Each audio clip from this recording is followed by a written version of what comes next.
Okay, so thank you everybody for joining. Well, we are going to study tonight. I know what okay.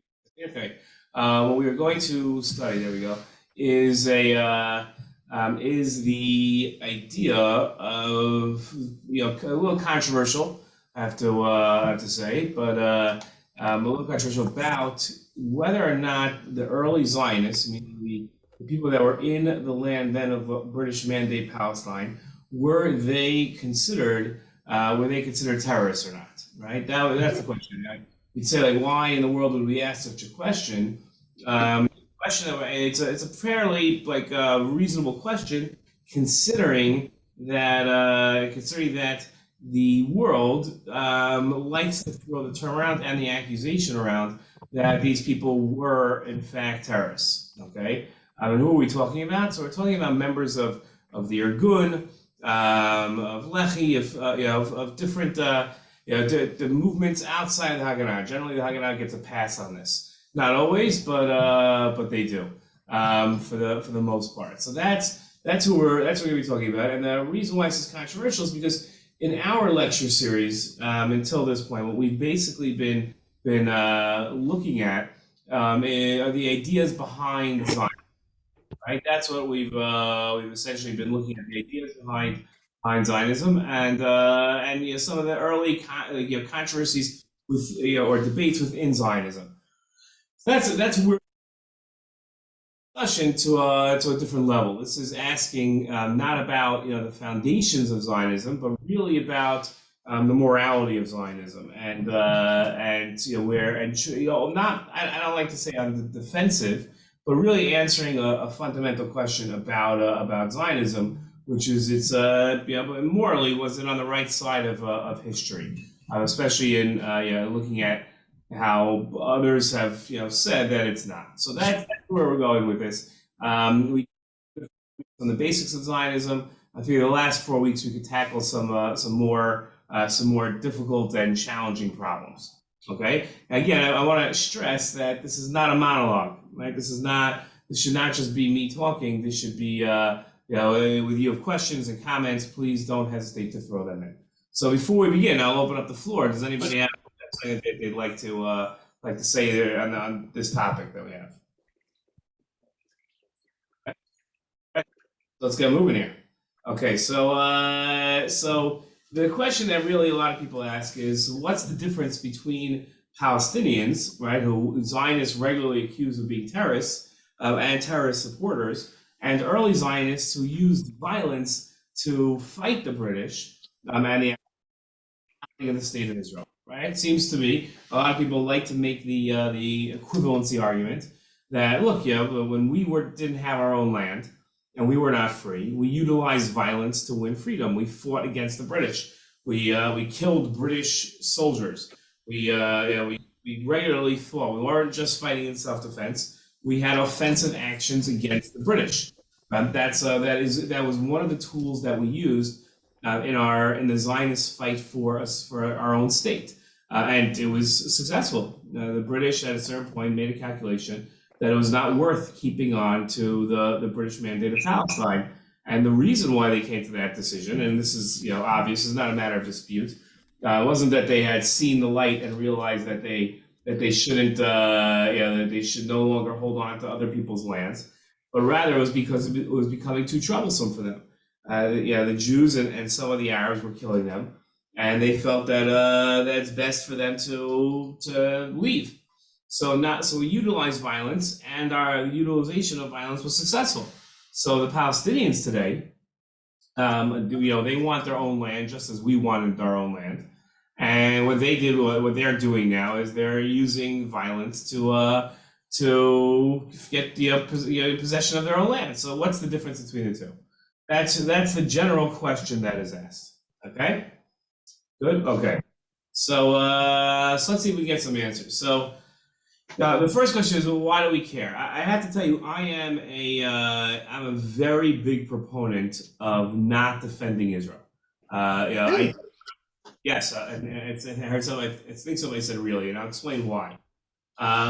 It's very simple. Legitimate countries don't defend themselves. I don't mean, by the way, like our military shouldn't defend ourselves. Like that I'm fully on board with. I'm talking about like whether it's on social media or it's when people come up to me and accuse Israel of things, especially Israel's legitimacy or validity. I don't see any reason whatsoever to answer them. Somebody came up to a Spaniard in an airport and said, "Oh, you're from Spain? There was an Inquisition 500 years ago. I don't think that Spain is a legitimate country." Would any Spaniard answer that? They would just look at the person like they're weird. But why would you ask me if my country is legitimate? I have a standing country. It's a country. I don't have to answer to its legitimacy. Nobody in America talks about America's legitimacy, and nobody in France talks about France's legitimacy, and so on and so forth. So I never understood why it is that Israelis feel the need, or Zionists around the world feel the need to defend Israel's validity.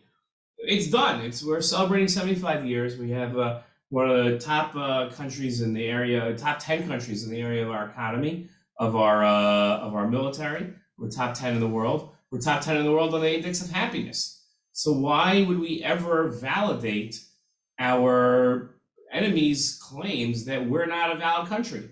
Not only that, Israel is older than half the countries in the world. We're not a young country, right? 75 is very young in comparison to some old timers like Spain and Germany. But when it comes to countries around the world, the UAE, who we just neighbor, we just celebrated their 50th year, right?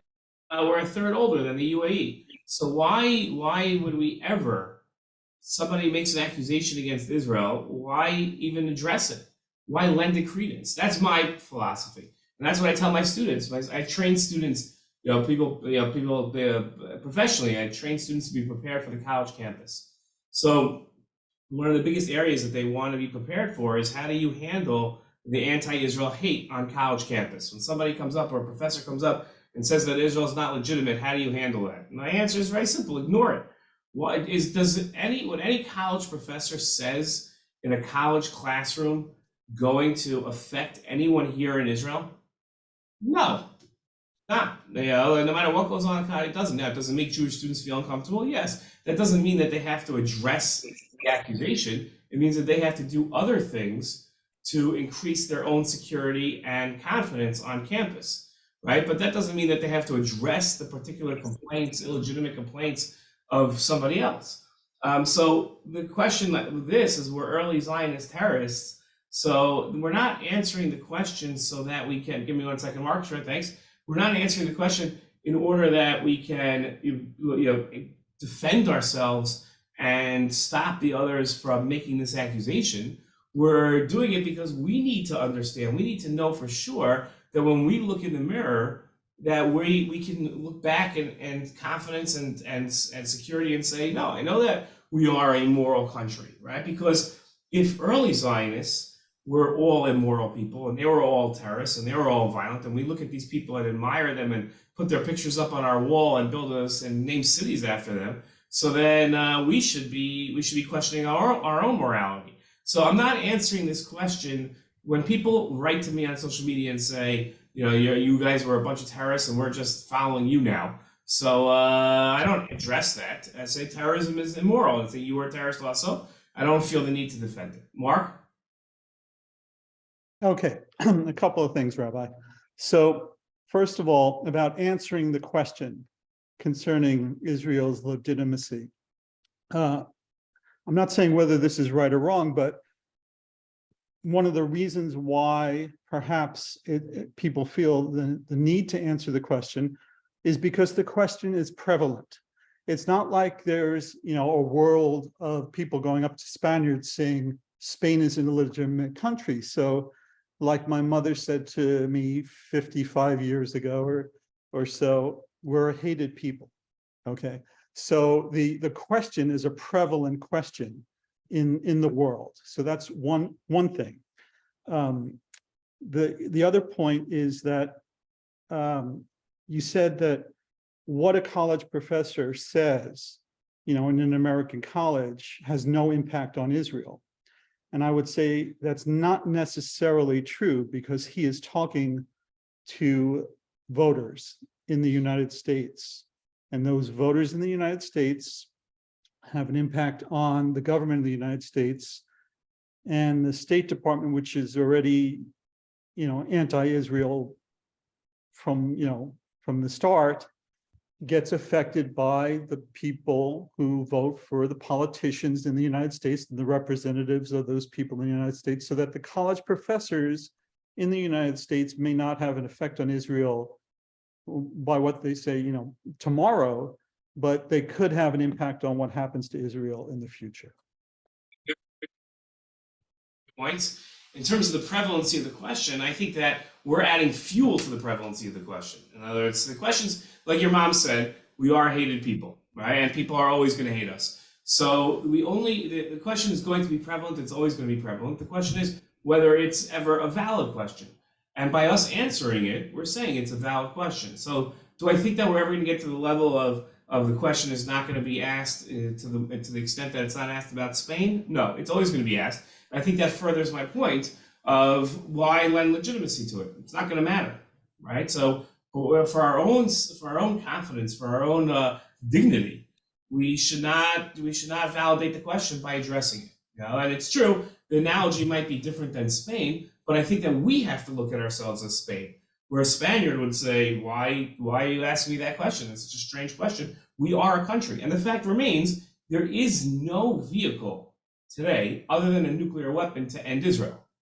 Right? The United Nations doesn't have a method of excluding a country. There's nothing like that in the United Nations. And if we ever got to a point where the United Nations voted in a way of that, so then it's not going to make a difference what we're saying on social media. That we've gotten to a point, obviously, where things are too bad that it's sad. In terms of your second question, you've given me a good topic for next week because I have a study that I've done showing how the American voter has absolutely, for the last 75 years, has had absolutely zero effect on American policy on Israel. So and it's a fast, when nobody believes me when I say that line. No one believes me, and then I prove it statistically, and I'll show it to you. So I already have the class prepared, and you'll be completely shocked when you see the results of it. It stuns everyone. Everyone sits there and says, "Holy cow, it's true." Now, it doesn't mean that it's never going to have an effect, and believe that we'll discuss this more next week. But you'll see that it's a lot less than it's zero right now. So for the last 75 years. It's amazing to see the ups and downs that have zero. You'll see. I have it all in statistics, so it's like it's not theory.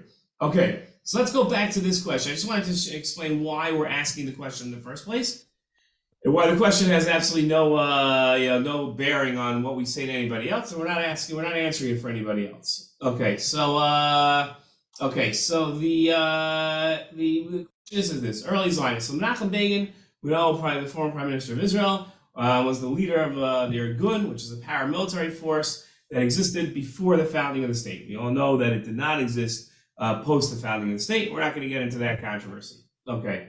And it carried out attacks against the British and the Arabs of Palestine at the time. Right? So now, especially after its attacks in the King David and Deir Yassin, were accused of terrorism. And for the King David Hotel, this is a picture of it you see here. In front of you, right, the King David Hotel was the headquarters of the British Mandate Force inside of Palestine before the State of Israel, and the Irgun blew it up. They put bombs in the basement of the hotel. They tried warning the people. Right, we can get into the details. Doesn't make a difference. They blew it up, killing 90 people. Deir Yassin was a Palestinian village where that got caught up in the war in 1948. There is absolutely, and I'm saying this 100%, no way of any human being in this day and age of ever knowing what happened at Deir Yassin. The only thing we know is that Israeli troops surrounded it, and a great deal of men, women, and children died in Deir Yassin. Now, that doesn't mean that the Irgun was wrong. It doesn't mean the Irgun was right. There are two narratives. There's no video. There's nothing other than first-person bias, witness testimony, right? There are Arabs that were in Deir Yassin that said what happened. There are Jews that were outside of Deir Yassin that said what happened. There were no outside, unbiased observers standing on a hill overlooking. There's no video, there's no documentation of a plan beforehand. So there is absolutely no way of knowing what happened at Deir Yassin. Anytime anybody tells you what happened at Deir Yassin, they are coming at it from a biased perspective beforehand and choosing to believe one of the testimonies over the other. That's remind me, is that the village near Lod, by the airport? Oh, it's by Jerusalem. Okay. Outside of Jerusalem, but I'm almost 100% positive that we're talking about the same place, because there is only like one Deir Yassin. There's only one village that people say that there was an atrocity that occurred. There weren't 3 or 4 of these types of Arab villages. Whenever anybody talks about the Irgun as a terrorist organization, they're referring to Deir Yassin. So almost 100% positive. We might be discussing 2 different locations in our minds, but it's the same place. Okay, so this charge of terrorism followed Begin throughout his entire life, right? People always accused Begin of being a terrorist. So now in 19, I'm trying to remember when this was, Begin went on 60 Minutes, okay? And the question was asked to him, very simple, Mr. Prime Minister, you were the commander of a terrorist organization. Do you see any comparison between this and the PLO? Now Begin, being Begin, was probably one of the only people in the world not to be shocked at this type of a question. Right, that was to his face. So the question is, how did Begin answer it? Okay, so this is an amazing answer to this question, and this is, again, there's no better person to answer this question than Begin himself. Right, Begin was the one. We're talking about early Zionists. On the top of this page, I wrote early Zionists. Right, that's the topic of this lecture. The topic here of our slides, or what we're early Zionist terrorists. When we talk about early Zionists, we're talking about Begin. We're talking about Begin and his men in the Irgun and women in the Irgun, right? So that's who we're referring to. So there could be no better person to answer this question than Begin. But what I cannot find, and I wish I could, I can't believe I can't find it. And if anybody has any way or any ideas of me finding it, obviously I've looked on YouTube and on the web, and I can't find it, is the video of this interview. I cannot find it. I can only find the transcript of the interview. I wish I had the video. It was on television, so the video has to exist somewhere. I just don't know where it is. Okay, so Begin says there's nothing at all to compare. Right, again, the question being between the Irgun and the Palestinian Liberation Organization, right, which is the PLO, straight terrorist organization. No one except the members of the PLO considers it doesn't consider it a terrorist organization, right? We're talking about people that hijack planes, hijack ships, shot into schools, right? And then took credit for this. There's no question. Okay, so he says, we fought to liberate our land from a foreign regime, from the British. They want to wipe us off the face of the earth and take our land from us because this land is ours. We threw out the British because the land is ours. What do the Arabs want? To throw us out of the land. There's no comparison between the PLO or any group of murderers of theirs. Okay, so the first thing he says is, we were liberating our land, right? That was the goal. The goal is to liberate the land, right? Our goal wasn't to throw somebody else off the land. We weren't trying to throw the British out or throw the Arabs out. We were trying to gain our own independence. That's number one, the question of what the intentions were, right? We had no intentions. If the British had announced that they were going to finally live up to their commitment to give us a state, but they were going to stick around, we wouldn't have said anything. That would have been fine, right? We allowed Arabs, who were our enemies at the time, stay around, right? Or the more so, we would have let the British stay around, right? So, and we obviously had no interest whatsoever in killing British people, right? We did not want to kill There was no goal to kill British people. The statements that come out of PLO leadership and have come out in the past are the opposite. They want Jews out of the land. It's something that they still say, that they want no Jews inside of a Palestine. And they have a goal of killing Jews. So the intention was completely different. Another issue Begin brings up, which is a difference between the PLO and Israel and the Irgun, is the method of battle. They kill every man, woman, and child, whereas we did everything to avoid harming civilians. True, sometimes disasters happened and civilians were hurt, but this was not part of our battle tactics. So the second part of terrorism, right, is how you conduct war, right? How you conduct war, and the humanity of a human being is when they go to war. It's very easy to test human beings, and because it's very easy to act in a humane fashion when you're at peace. The challenge becomes when you're at war, when it's very difficult to keep your humanity, and you do so anyway. So Begin's second point is if you compare the methods that the two organizations there are good and the Palestinian Liberation Organization, and I would extend it to today to Hamas and Hezbollah. If you look at the methods of the two, the Irgun was trying to use violence, but in a manner that would never affect the average person, right? That was or a civilian, let's put it, an innocent civilian. They're only going after combatants. The PLO does the exact opposite. Company or whatever. PLO And move your mother's stuff, you gotta pay. the PLO actively fights against innocent people, right? They actively fight against innocent people. So and aim their battle and their weapons against the innocent. So that's Begin's two answers to answer were we early Zionists, or were the early Zionist terrorists, right? His first answer is that our intention was never to kill anybody. Our intention was to liberate ourselves. And the second difference is not just intention, but in method. In the method, we did not act as terrorists. Terrorists acted in a way where they aim at civilians. We do not. The reason why terrorists aim at civilians is because they want to cause terror. They want to cause fear, right? People are not scared when you fight against soldiers. The average person is not scared in a war unless they are going to be affected personally, right? That's how it works. The PLO aimed against civilians because what they're trying to do is terrorize Israelis to eventually leave the land. Okay, good. Any comments? Questions? Okay. Good. Tough. Good. Okay, great. Excellent. Okay, so now, right, so Begin's answer, he's not going to satisfy, his first answer won't satisfy everybody, right? Because it's predicated on one position, that the entire land of Israel is the Jewish homeland and doesn't belong to the Palestinians, right? That's what he said.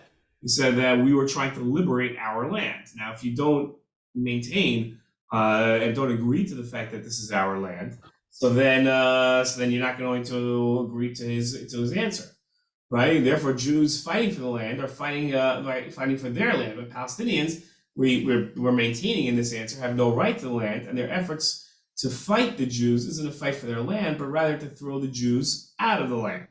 Okay? If a person takes a different position and maintains that Palestinians have a right to the land of Israel just as Jews do, Begin's answer won't come close to explaining how early Zionists were justified in their attack against the British and the Arabs. Okay?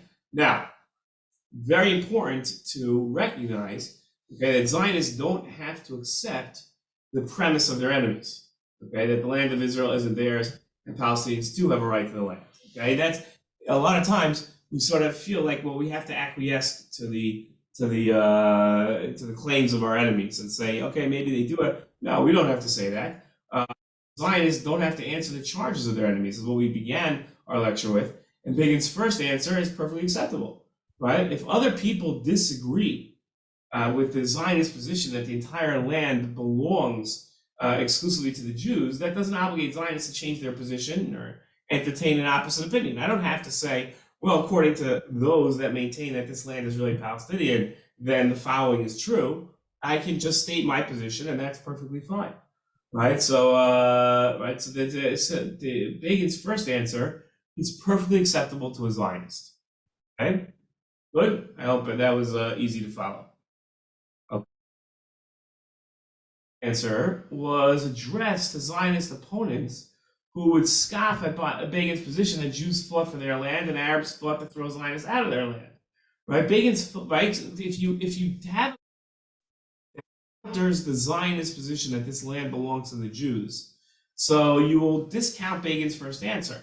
which is why Begin needs a second answer. Because even if Begin doesn't have to entertain the notion that the land isn't his, Begin still wants to prove that he was not a terrorist, according to anybody.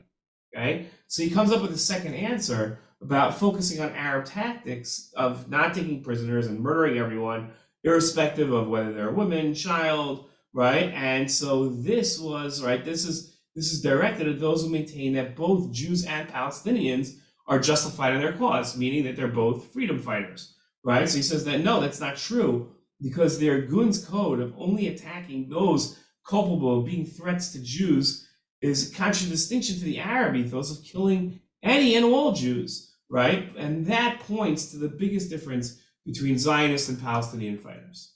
Does everybody see the genius in sort of in Begin's answer, right? And the two answers that he gives, because the first answer addresses Zionists, and the second answer addresses everybody, and explains for the Zionists to understand that this land is ours and we are fighting for our land.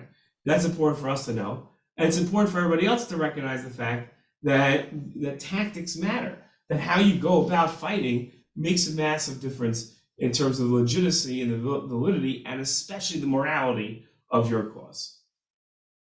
Everybody? When I prepared this lecture, though Begin's answer was all I found to this question that didn't seem apologetic or trying to justify the unjustifiable. I thought that his answer was great, but then I found Prime Minister Netanyahu in his book of Durable Peace also answered the question. And let's see if he says anything different. Okay, I'm gonna have to move myself out of the screen here because it's a lot of words here. But so let me move myself over here so we can see everything here. The magic of technology. Okay, so the Jewish action says Prime Minister Netanyahu, and when he wrote this, he was former Prime Minister Netanyahu. The Jewish actions in a mandatory Palestine against British military targets were quickly branded by Britain as terrorism. Okay? The Arabs have been only too happy in more recent times to try to taint the Jewish resistance with the same term to justify by symmetry to their own ruthless violence against Israel and others. Okay, good, right? We've seen that. The effort at symmetry readily reduces the Jewish to false cliche that one man's terrorist is another man's freedom fighter. Right? Moral relativism, right? Your terrorism is my freedom fighting, right? Or your freedom fighting is my terrorism. But terrorism can be reasonably defined. What's this? It's the deliberate. Now, by the way, just so you understand, Prime Minister Netanyahu, before he was prime minister, actually spent about 10 to 15 years working on the philosophy and the research into terrorism in an effort to stop it. Just if you don't know his personal history, after his brother was murdered in the Entebbe raid, right? So he wanted to honor his brother. It was sort of like this lost period in Netanyahu's life where he wanted to honor his brother, and the way he did it was he opened a think tank to research terrorism. It was at the start of terrorism at the time, right? This is the late 70s, early 80s. So this is when terrorism is really starting to rear its ugly head, and he wanted to put a stop to it. And he used to hold annual conferences. I think they might have been called the Jonathan Conference, it's something along those lines, named after his brother. And people, Ronald Reagan appeared at one of these conferences, George Shultz appeared at these conferences. These were not just academics, these were world leaders appeared at these conferences. So when he's about to define terrorism, this isn't just him, just his own opinion. This is after a lot of research. And he says assault on civilians, on innocent non-combatants outside the sphere of legitimate warfare. One could argue that in the case of the Jewish underground organizations, a few isolated incidents could possibly qualify under the definition of terrorism. There would be no question that the many hundreds of operations carried out by these organizations were indeed concentrated on military rather than civilian targets, including the British military headquarters then housed in the King David Hotel. Right? So he says there might have been exceptions, but the overall, and we're talking about hundreds and hundreds of operations, were aimed at solely at military targets. This is a far cry, he says, from the flood of unprovoked peacetime attacks on civilians that has characterized Arab terrorism over the past decades. In thousands of remorseless attacks, Arab terror organizations have deliberately and systematically sought out civilians as targets, attacking them in markets, airports, schools, universities, bus stops, even at Olympic Games, which has been declared off limits to violence since ancient times. Right? So Netanyahu takes the second approach of Begin, that tactics matter, and says that if you look at, and it's almost sort of a combination of intention and tactics, where he's saying that what you do and how you go ahead and carry out warfare matters a great deal, and that's he says that what the Arabs are doing today, the terrorism that the Arabs have, is aimed solely at civilians and is not at all what we as Israel did, or the Irgun did, leading up to the freedom of the state of Israel, or the independence of the state of Israel. And that, he says, that's really to borrow a phrase, that's the whole ballgame, and that's the difference. So were early Zionist terrorists? I confidently am going to say no, that they were not, and again, not to answer other people and not to question whether our enemies would agree to this, because it doesn't make a difference to me if they would or not. But I think this sufficiently answers the question. At least it doesn't mine. I can only say, I can't say what's in your mind, but that early Zionists were not terrorists. Any thoughts, comments, questions? So I wish everybody a Shabbat Shalom from Israel, and look forward.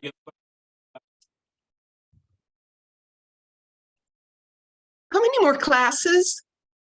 I think we have 3 more after this. We go to the end of March. So, okay, so everybody should have a Shabbat Shalom. All the best. Shabbat shalom. Shabbat Shalom.